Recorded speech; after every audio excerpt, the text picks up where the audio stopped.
మనది ఇంకా business as usual. Party party రాజకీయాలు.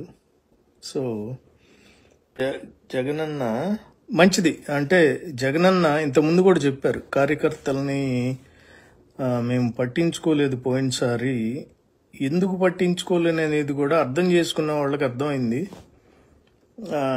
చాలా మందికి అర్థం చేసుకోలేక కాదు, ఇబ్బంది పడి ఉన్నారు కాబట్టి అది అర్థం కాక అయితే కాదు. బట్ ప్రాబ్లం ఏంటంటే అక్కడ నష్టపోయినోడికి తెలుసుద్దా బాధ. ఫస్ట్ థింగ్, నష్టం ఇన్ ద సెన్స్ టైం పోయింది అనుకోండి, ఓకే సరే టైం పోయింది, నా పని నేను చేసుకుంటాను, పక్క వెళ్ళిపోవచ్చు. డబ్బులు పోయినాయి చాలా మందికి, ఆరోగ్యం పోయింది. ఇవి నేను విన్న కొన్ని కంప్లైంట్స్ అండి.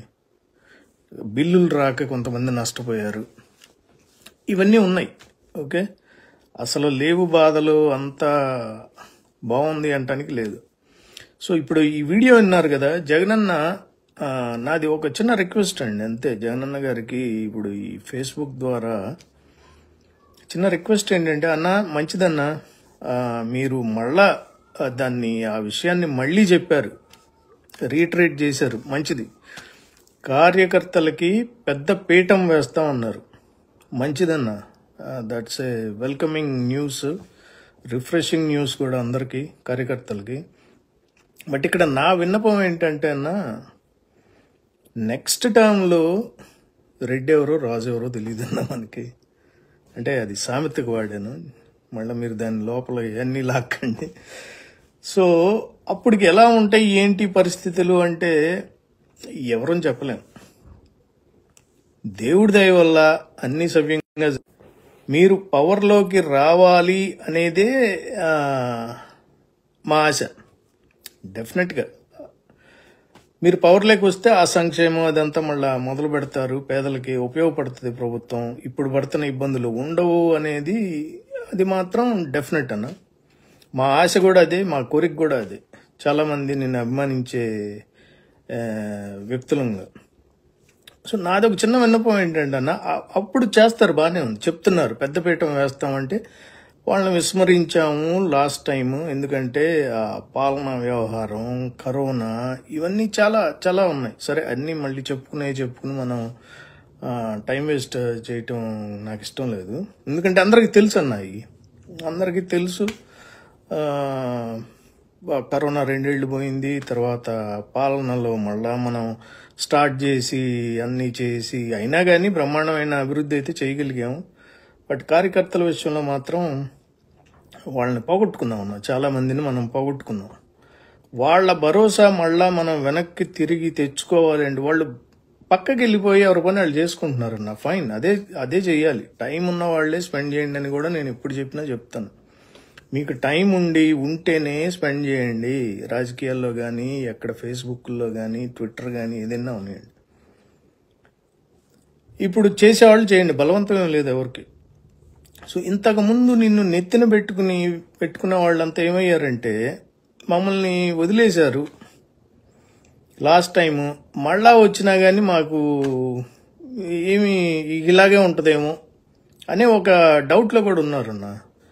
ఇప్పుడు దానికి మనం చేయాల్సింది ఏంటంటే సింపుల్ అన్న, ఏం లేదు. ఇప్పుడు వరకు మీరు 10 నెలలు 11 నెలలుగా కమిటీలు అంటున్నారు, ప్రతి ఒక్కళ్ళని నియామకాలు జరుగుతున్నాయి. ఇప్పుడు కొత్తగా జిల్లాలకి మీరు ఇన్ఛార్జిని పెడతాం అంటున్నారు. He is the whatever he says that's final అని కూడా అన్నారు. అంటే ఆయన కంట్రోల్లో ఉంటుంది, ఆ జిల్లా అధ్యక్షుడి కంట్రోల్లో అని కూడా చెప్పారు. అంతా బాగానే ఉందన్న. ప్రతి వింగ్కి పెట్టారు, ప్రతి కులానికి ఇచ్చారు, ప్రతి మతం వాళ్ళని ఇంక్లూడ్ చేశారు, అన్ని రకాల పోస్టులు అయితే ఇచ్చారు. ఇప్పుడు నాది ఒకటే చిన్న రిక్వెస్ట్ ఏంటంటే, ఇంతకు ముందు టర్మ్లో ఎవరైతే నష్టపోయి ఉన్నారో, టైం నష్టం పోయారు, ఫైన్ అన్న, వాళ్ళు రియలైజ్ అయ్యారు మేము పెట్టడానికి ఇక లేదు బాబు మా దగ్గర టైం అన్న, వాళ్ళు వెళ్ళిపోయారు, తప్పుకున్నారు, ఫైన్. బట్ వాళ్ళు ఎక్కడికి వెళ్ళలేదు, ఉన్నారు నీ మీద ప్రేమతో అలాగే ఉన్నారు, ఎటు వెళ్లకుండా. కానీ డబ్బు నష్టపోయిన వాళ్ళు ఉన్నారు, ఆరోగ్యం నష్టపోయిన వాళ్ళు ఉన్నారన్న. ఏ కారణాల వల్ల ఉన్నాయండి. ఆరోగ్యం పాడవటం అంటే ఎవరికి చెప్పి రాదు, ఏదో సడన్గా వస్తూ ఉంటుంది. మన కార్యకర్తలై ఉన్నారు వాళ్ళు. ఇప్పుడు వాళ్ళకి ఎలాంటి హెల్ప్ అంటే ఏదో ఉడతా భక్తిగా కొంతమంది చేస్తున్నారు. పార్టీ అక్కడ తెలిసిన వాళ్ళు కానీ, ఆ జిల్లా మాజీ ఎమ్మెల్యేలు కానీ, పార్టీ ఇన్ఛార్జీలను కొంతమంది వెళ్ళి చేస్తున్నారు. ఇంకొక బాధాకర విషయం ఏంటంటే అన్న, ఇక్కడ ఇలాంటి ఇబ్బంది ఏదన్నా జరుగుతున్నప్పుడు క్రౌడ్ ఫండింగ్ చేసి వాళ్ళకి ఇస్తున్నారన్న కార్యకర్తలకి. This is the saddest part. ఇవ్వటం తప్పులేదన్న, క్రౌడ్ ఫండింగ్ చేసి ఇవ్వటంలో తప్పులేదు, ఎవరి అభిమానం వాళ్ళది. మనలో ఒకడు ఇబ్బంది పడుతున్నాడు అని చెప్పి అలా చేసి ఇచ్చారు, బాగానే ఉంది. బట్ యాజ్ ఏ పార్టీ ఇక్కడే అన్న మనం కంపేర్ చేయాల్సి వచ్చినప్పుడు తెలుగుదేశంకి మనకి తేడా ఏంటంటే, వాళ్ళకి ఇన్సూరెన్స్ ఉంటుంది, ఎక్కడన్నా ఏదన్నా ఉందంటే డైరెక్ట్గా రెస్పాండ్ అవుతారు వాళ్ళు హెడ్ ఆఫీస్ నుంచి. లోకేష్ తను డైరెక్ట్గా వెళ్ళిపోయి ఎవరు అక్కడ ఇబ్బంది వాళ్ళకి పట్టించుకుని అన్ని చేసి కానీ వాళ్ళు పక్కకు రారు. మన దగ్గర అది లేదు. సో అది డీవియేట్ అవటానికి లేదు. నేను ఇప్పుడు వరకు మీకు జిల్లా యంత్రాంగం అంతా, జిల్లాల్లో రాష్ట్రం మొత్తం అందరినీ నియామకాలన్నీ జరిగినాయి అన్న. ఒక్క చిన్న లిస్ట్ తెప్పించుకోండి అన్న, ప్రతి జిల్లా నుంచి ఎవరెవరు కార్యకర్తలు ఏమి నష్టపోయారు, ఎంత నష్టపోయారు, మీరు సహాయం సెకండ్ స్టెప్లో ఏం నిర్ణయం చేయాలో మీరు తీసుకోండి. బట్ ఫస్ట్ థింగ్ అయితే ఇప్పుడు ఆ లిస్ట్ అయితే తెప్పించుకోండి. ఎవరు ఏమి ఇబ్బందుల్లో ఉన్నారు, ఎలాంటి ఇబ్బంది, ఆర్థిక ఇబ్బందా, ఆరోగ్య ఇబ్బందా, ఇంకొకటా. ఎస్ యోహన్ బ్రదర్, కాలం కూడా తిరిగి రాదు. కాకపోతే మనం ఏదో ఆశించి అయితే ఆ కాలాన్ని మనం స్పెండ్ చేయలేదు. జగనన్న మీద ప్రేమతో పెట్టిన వాళ్ళు అంతా 99%.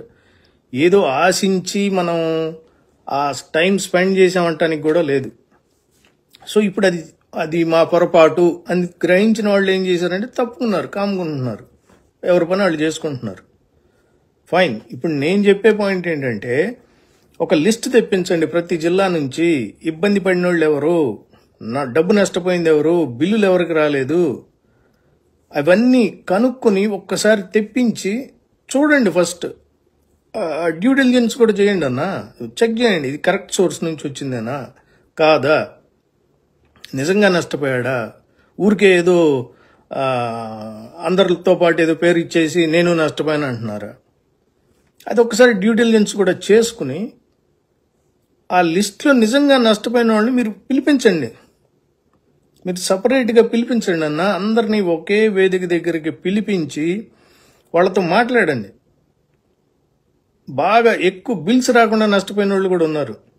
ఇప్పటికీ మీరంటే అభిమానంగానే ఉన్నారన్న. బట్ అదొక్కటే ఆ పాయింట్ వచ్చినప్పుడు వాళ్ళు అసలు దారుణంగా ఉంది పరిస్థితి. సో ఇది ఏంటంటే, మనం ఆ పోయిన కార్యకర్తల్ని, వాళ్ళ భరోసాని మళ్ళీ మనం తెచ్చుకోవాలి. రేపు మనం అంతా కలిసికట్టుగా మళ్ళీ పని చేయాలి అంటే ఈ పని అయితే ఖచ్చితంగా జరిగి తీరాలన్నా. మీరు పిలిపించుకోండి ఒకసారి, కష్ట నష్టాలు ఎంచి చూడండి, ఎవరెంత నష్టపోయారు ఏంటి. ఆ తర్వాత మీరేం చేయాలనేది మీ ఇష్టం అన్న. ఎందుకంటే నేను చెప్పడానికి చెప్పేస్తాను ఇచ్చేయండి చేసేయండి అని కాదన్నా. మీరు ఏం న్యాయం చేయగలం. కోట్లలో ఉందా నష్టం, లక్షల్లో ఉన్నారా? లక్షలైతే మనం తీర్చవచ్చు యాజ్ ఎ పార్టీ. నాకు తెలిసి కోట్లో ఉన్నది కూడా మీరు చూసి పెద్దలతో డిస్కస్ చేసి నిజంగా కోట్లు నష్టపోయిన వాళ్ళని కూడా ఆదుకోవాలన్న. ఎందుకంటే లక్షలు ఎవరి తాతను బట్టి వాళ్ళు నష్టపోయి ఉంటే అది ₹1,00,000 వాడికి కూడా కోట్లతో సమానం. అది ₹1,00,00,000 వాళ్ళకి డబ్బులు ఉండే కాదు, వడ్డీలు కట్టుకుంటున్నారు చాలా మంది. అసలు తీర్చలేక ఆత్మహత్యలకు కూడా పాల్పడిన వాళ్ళు కూడా ఉన్నారన్న. మీకు మరి సరైన ఇన్ఫర్మేషన్ వెళ్తుందో లేదో తెలియదు, కానీ ఇప్పుడు ఇదొకటైతే ప్రాబ్లం గట్టిగా ఉంది. మీరు ఒక్కసారి మాత్రం పిలిపించి వాళ్ళతో మాట్లాడే ప్రయత్నం అయితే చేయాలని చెప్పి నా మనవి. Okay, thank you.